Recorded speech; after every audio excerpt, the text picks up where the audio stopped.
এই যে আপনি বলেন কাঠামোগত ইসলাম বিদ্বেষ, এর দ্বারা আপনি কি বোঝাতে চাচ্ছেন?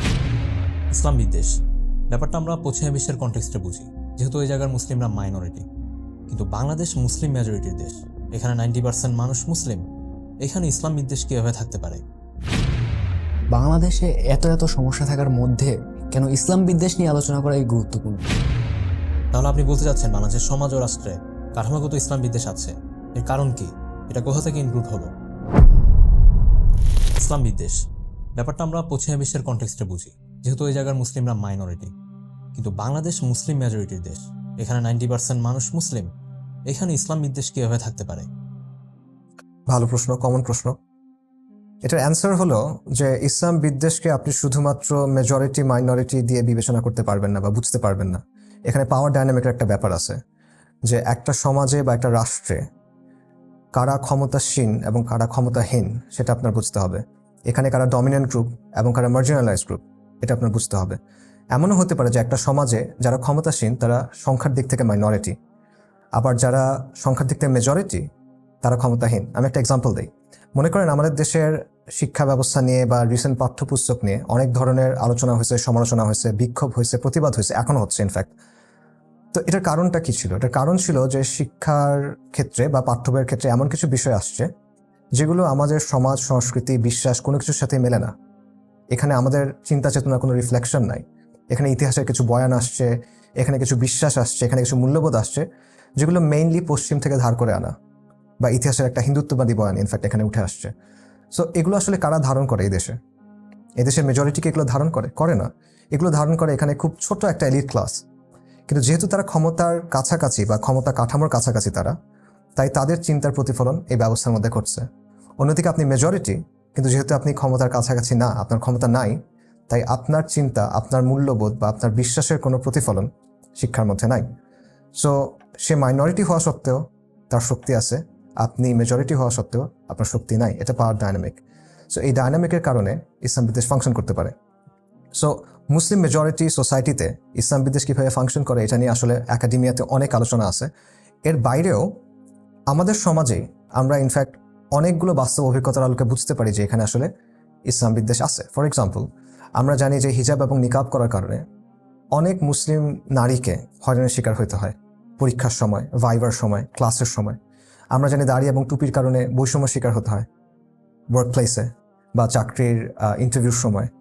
এদেরকে বলা হয় যে যারা ভিজিবলি মুসলিম বা ইসলামিক অ্যাটায়ার পরে, তাদের ক্ষেত্রে বলা হয় যে তোমরা তো বাঙালি না, তোমরা তো আমাদের সংস্কৃতিকে রিপ্রেজেন্ট করো না, তোমরা আফগানিস্তান চলে যাও, তোমরা পাকিস্তান চলে যাও, এ ধরনের কথাবার্তা বলা হয়। আমরা জানি যে আপনারা দেখছেন যে ঢাকা ইউনিভার্সিটির টিচার, সে টিভিতে এসে বলতেছে যে আগে আমরা আসসালামু আলাইকুম বলতাম, এখন আসসালামু আলাইকুম বলে। এটা বিএনপি জামাতের একটা চক্রান্ত। আপনারা দেখছেন সুশীলরা বলে যে সমাজে মানুষ আলহামদুলিল্লাহ বলতেছে, বিসমিল্লাহ বলতেছে, ইনশাআল্লাহ বলতেছে। এটার মানে হলো যে তারা এখন আর বাঙালি নাই। এটা একটা কনসার্নিং বিষয়। এরকম কথাবার্তা বলা হয়। প্রাইভেট ইউনিভার্সিটির টিচার ক্লাসের মধ্যে হাদিস বলছে, এই জন্য তার চাকরি চলে গেছে। এই সবগুলো ব্যাপার আমরা দেখতেছি। ইভেন আপনি চিন্তা করেন যে একটা মেয়ে, বিশেষ করে কোনো অবিবাহিত মেয়ে, কম বয়সী মেয়ে, যখন তিনি বোরকা বা নিকাব করা শুরু করেন, তাকে সবচেয়ে বেশি বাধার সম্মুখীন হতে হয় সাধারণত তার ফ্যামিলির ভেতর থেকে। অনেক সময় তাকে প্রচুর গালিগালাজ করা হয়, অনেক সময় শারীরিক নির্যাতন করা হয়। এটাকে আপনি কি বলবেন? একটা ইয়াং ছেলে, সে যখন ইসলাম পালন করা শুরু করে, সে যদি দাড়ি রাখে, সে যদি সুন্নাহ পালন করার চেষ্টা করে, তখন তাকে বলা হয় তুমি কি জঙ্গি হয়ে গেছো। এই বিষয়গুলো আপনি কি দিয়ে ব্যাখ্যা করবেন? এবং আমাদের দেশে যারা পাবলিক ইন্টেলেকচুয়ালস আছে, চিন্তক যারা আছে, চিন্তাবিদ যারা আছে, তাদের অনেক কথার মধ্যে আপনি দেখবেন যে পশ্চিমা ইসলামোফোবিক যে রেটরিক, সেগুলো সবগুলো সেখানে আছে। ফর এক্সাম্পল, এদের অনেকে বলে যে ইসলামের মধ্যে ফ্যাসিবাদী এলিমেন্ট আছে। অনেকে বলে যে ইসলামের যে রাষ্ট্রকল্প সেটা ফ্যাসিস্ট। অনেকে বলে ইসলামের যে সামাজিক প্রকল্প সেটা ফ্যাসিস্ট। এবং অনেকে বলে যে এখানে আরবের ইসলাম চলবে না, এখানে বাংলার ইসলাম চলতে হবে বা লোকায়ত ইসলাম চলতে হবে। এই সবগুলো ব্যাপার আসলে কি? এখানে বেসিক্যালি আপনি ইসলামকে কন্ট্রোল করতে চাচ্ছেন, আপনি ইসলামকে রিডিফাইন করতে চাচ্ছেন, এবং আপনি চাচ্ছেন ইসলামের কিছু অংশকে ক্রিমিনালাইজ করতে। তো এই সবগুলো ব্যাপার আলটিমেটলি ইসলাম বিদ্বেষের বহিঃপ্রকাশ। সো আমাদের সমাজে শুধু ইসলাম বিদ্বেষ আছে এটা না, আমাদের সমাজে কাঠামোগত ইসলাম বিদ্বেষ আছে। দিন ইসলাম এবং মুসলিম পরিচয়ের কিছু কিছু দিককে এখানে মার্জিনালাইজ করা হয়, এটার ভিত্তিতে আমাদেরকে এক্সক্লুড করা হয়, আমরা বৈষম্যের শিকার হই এবং এটার কারণে আক্রমণের শিকারও হতে হয়। এই যে আপনি বলেন কাঠামোগত ইসলাম বিদ্বেষ, এর দ্বারা আপনি কি বোঝাতে চাচ্ছেন? কাঠামোগত বা সিস্টেমিক ইসলাম বিদ্বেষ মানে হলো যে এটা কোনো ব্যক্তি বা ব্যক্তি বিশেষের দৃষ্টিভঙ্গি, চিন্তা বা আচরণের সাথে সম্পর্কিত না। এটা সমাজ ও রাষ্ট্রের মধ্যে গেঁথে আছে। এটা মানে হলো যে যেমন ধরেন আমাদের রাষ্ট্রের যে পাবলিক পলিসি বা আমাদের ইনস্টিটিউশনস অথবা শিক্ষা ব্যবস্থা বা আইন বা আইনে যেভাবে প্রয়োগ হয় বা আইন প্রয়োগকারী সংস্থার যে আচরণ, এই সব কিছুর মধ্যে ইসলাম বিদ্বেষী মনোভাব গেঁথে আছে। আমাদের গণমাধ্যমের যে অ্যাটিটিউড, আমাদের সাংস্কৃতিক অঙ্গনের যে অ্যাটিটিউড, এই সব কিছুর মধ্যে ইসলাম বিদ্বেষ গেঁথে আছে। এবং আমি যে এক্সাম্পলগুলো এতক্ষণ বললাম, এগুলোর ম্যাক্সিমাম অ্যাকচুয়ালি সিস্টেমিক বা কাঠামোগত ইসলাম বিদ্বেষের বহিঃপ্রকাশ। তাহলে আপনি বলতে চাচ্ছেন বাংলাদেশের সমাজ ও রাষ্ট্রে কাঠামোগত ইসলাম বিদ্বেষ আছে, এর কারণ কি? এটা কোথা থেকে ইনক্লুড হলো? এর বেশ কিছু কারণ আছে। একটা কারণ হলো বাঙালি যে পরিচয়টা আমরা গ্রহণ করছি বা বাঙালিত্বের যে ধারণাটা আমাদের সমাজে এখন আছে, এটা তৈরি হয়েছে ইসলামকে এক্সক্লুড করে। বাঙালি এই পরিচয়টা তৈরি হওয়ার পেছনে দুটো খুব গুরুত্বপূর্ণ ইভেন্ট আছে। একটা হলো বেঙ্গল রেনেসা, আর একটা হলো গত শতাব্দীর বাঙালি জাতীয়তাবাদী আন্দোলন। বেঙ্গল রেনেসা ছিল 18th এবং 19th সেঞ্চুরিতে মূলত কলকাতা কেন্দ্রিক একটা আন্দোলন, সামাজিক এবং সাংস্কৃতিক আন্দোলন, যেটা মূলত ছিল উচ্চবর্ণের হিন্দু এবং ব্রাহ্মদের। তো অবভিয়াসলি তারা যে বাঙালি আইডেন্টিটি তৈরি করছে সেটা ছিল হিন্দু এডজাসেন্ট, এখানে ইসলামের তেমন কোনো জায়গা ছিল না। এবং এটার বহিঃপ্রকাশটা কেমন, এটার একটা এক্সাম্পল দেই। আবুল মনসুর আহমেদের একটা বিখ্যাত বই আছে, আমার দেখা রাজনীতি 50 বছর। সেখানে উনি বলতেছেন যে যখন ব্রিটিশ বিরোধী আন্দোলন হচ্ছিল তখন হিন্দু এবং মুসলিমদের রাজনৈতিক ঐক্যের কথা আসছিল। তো মুসলিম নেতারা চাচ্ছিলেন হিন্দু এবং মুসলিমদের মধ্যে রাজনৈতিক মিলন বা ফেডারেশন, আর হিন্দু নেতারা চাচ্ছিলেন হিন্দু এবং মুসলিমদের মধ্যে ফিউশন বা মিশ্রণ। কেমন ফিউশন? যে মুসলিমরা বৃহত্তর হিন্দু সম্প্রদায়ের মধ্যে মিশে যাবে, যেভাবে জৈন বা শিখরা মিশে গেছে। অর্থাৎ আপনার শুধু ভারতীয় মুসলমান হলে হবে না, আপনার হিন্দু মুসলিম হতে হবে, হিন্দু মুসলমান হতে হবে। তো এই ধরনের দৃষ্টিভঙ্গির জায়গা থেকে যে বাঙালি আইডেন্টিটি বের হয়ে আসছে, সেখানে আসলে ইসলামের জন্য কতটুকু জায়গা আছে এটা আপনি বুঝতেই পারতেছেন। এরপর আসেন বাঙালি জাতীয়তাবাদী যে আন্দোলন, সেটার দিকে। এটা হয়েছে গত শতাব্দীর 50 এবং 60-এর দশকে, এবং এখানেও কনসিয়াসলি, সচেতনভাবে ইসলামকে ডাউনপ্লে করা হয়েছে বা মুসলিম পরিচয়কে ডাউনপ্লে করা হয়েছে। এটার কারণ হলো এখানে বাঙালি আইডেন্টিটিটা তৈরি করা হয়েছে পাকিস্তানি আইডেন্টিটির একটা কাউন্টার হিসেবে। আর পাকিস্তান ইনিশিয়ালি তৈরি হয়েছিল মুসলিম পরিচয়ের নামে। তা আপনি যখন এটা একটা কাউন্টার তৈরি করবেন, তখন অবভিয়াসলি সেখানে আপনার ইসলামকে বা মুসলিম পরিচয়কে ডাউনপ্লে করতে হবে। কাজেই এই বাঙালিত্বের যে পরিচয়, বাঙালিত্বের যে ধারণা, সেটার মধ্যে ইনবিল্ট একটা ব্যাপার আছে যে ইসলামকে এক্সক্লুড করার এবং মুসলিম পরিচয়কে ডাউনপ্লে করার। এটা হলো একটা বিষয়। আরেকটা দিক হলো যে ব্রিটিশরা যখন চলে গেছে, তারা ক্ষমতা এমন কিছু মানুষকে দিয়ে গেছে যারা চিন্তা চেতনায় তাদের অনুসারী, এবং তারা মনে করে যে পশ্চিমের যে ওয়ার্ল্ড ভিউ এটাই সর্বজনীন, এটাই সঠিক, এবং এটা সে যা কিছু কনফ্লিক্ট করে সেটা ভুল।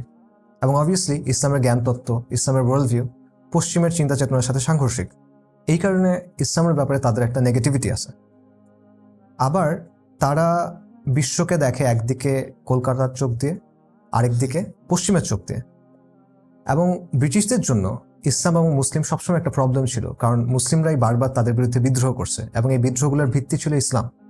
So Islam is something dangerous তাদের জন্য, Islam is something that needs to be control.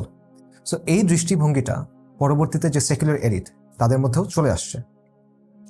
এরপর চিন্তা করেন যে সেকুলারিজম ইটসেলফ, এটাও একটা কারণ। কারণ এই অঞ্চলগুলোতে সেকুলারিজম কিন্তু অর্গানিকভাবে তৈরি হয় নাই, এটা কলোনিয়াল সময়ে জোর করে চাপা দেওয়া হয়েছে।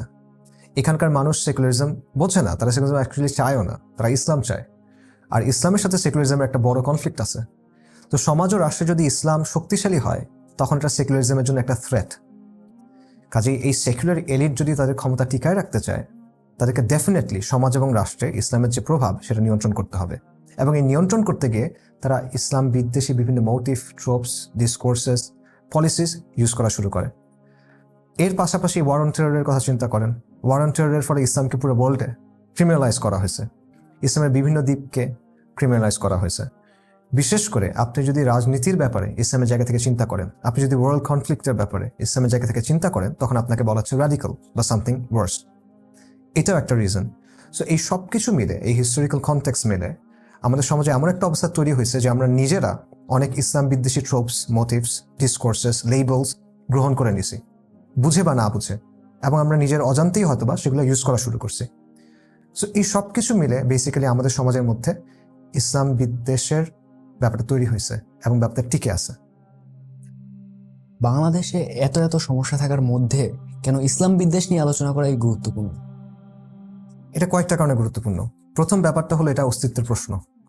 এই যে কালচারাল হেজেমনি, এই ইসলাম বিদ্বেষের প্রকল্প, এটার সাথে ইসলামের যে দ্বন্দ্ব, এটা একটা জায়গায় থেমে থাকবে না, এটা কোনো না কোনো দিকে যেতে হবে। অর্থাৎ এটার হয় উন্নতি হবে অথবা অবনতি হবে। আর যদি বর্তমান অবস্থা চলে তাহলে এটার অবনতি হবে। কাজেই আজকে থেকে 1 বা 2 প্রজন্ম পর এই সমাজের অবস্থা কি হবে সেটা নিয়ে একটা চরম আনসার্টেনটি আছে। আপনার বংশধরেরা আসলে ইমানের উপর থাকবে কিনা সেটা আসলে নিশ্চিতভাবে বলার কোনো সুযোগ নেই। সো এখানে একটা বড় আনসার্টেনটি আছে এবং এটা একটা অস্তিত্বের প্রশ্ন। এটা একটা বিষয়। দ্বিতীয় বিষয়টা হলো যে ইসলাম বিদ্বেষের যে প্রকল্প সেটা সবসময় চাইবে ইসলামকে নিয়ন্ত্রণ করতে। একদিকে সে ইসলামের কিছু অংশকে বাতিল করে দিবে, কিছু অংশকে ক্রিমিনালাইজ করবে, বলবে এগুলো অপরাধ, এগুলো বলা যাবে না, করা যাবে না। অন্যদিকে সে চাইবে ইসলামের একটা গৃহপালিত ভার্জন তৈরি করতে। তো এটা বেসিক্যালি ইসলামের বিকৃতি ঘটানো। তো as Muslims we have to resist that. আমরা তো এটা মেনে নিতে পারি না, আমাদের এটার বিরুদ্ধে আসলে প্রতিরোধ করতে হবে, এটা আপনার কোনো অপশন নাই। আর থার্ড যে বিষয়টা সেটা হলো যতক্ষণ এই সমাজের মধ্যে এভাবে ইসলাম বিদ্বেষ থাকবে, আপনি এবং আমরা সেকেন্ড ক্লাস সিটিজেন হয়ে থাকবো। আমাদের যে সামাজিক অ্যাসপিরেশনস, আমরা যে পলিটিক্যাল অ্যাসপিরেশনস, এগুলো কোনো কিছু আমরা প্রকাশ করতে পারবো না। এটাকে ক্রিমিনালাইজ করা হবে, নানাভাবে দমন করা হবে, নানাভাবে স্টেরিওটাইপ করা হবে। অর্থাৎ এই পুরো ব্যাপারটা, এই ইসলাম বিদ্বেষ, এই কালচারাল হেজেমনি, এই পুরো ব্যাপারটা একটা ফাঁসের মতো যেটা আপনার গলায় লেগে আছে, এবং যতক্ষণ এটা লেগে আছে আপনি ঠিকমতো নড়তে পারবেন না, আপনি ঠিকমতো নিঃশ্বাসও নিতে পারবেন না। সো আমাদের নিজের স্বার্থেই আমাদের আসলে এটা রেজিস্ট করতে হবে, এটা নিয়ে কথা বলতে হবে, এটা নিয়ে সোচ্চার হতে হবে। আমাদের বর্তমানের স্বার্থে, আমাদের ভবিষ্যতের স্বার্থে আমাদের ইসলাম বিদ্বেষ নিয়ে কথা বলতে হবে।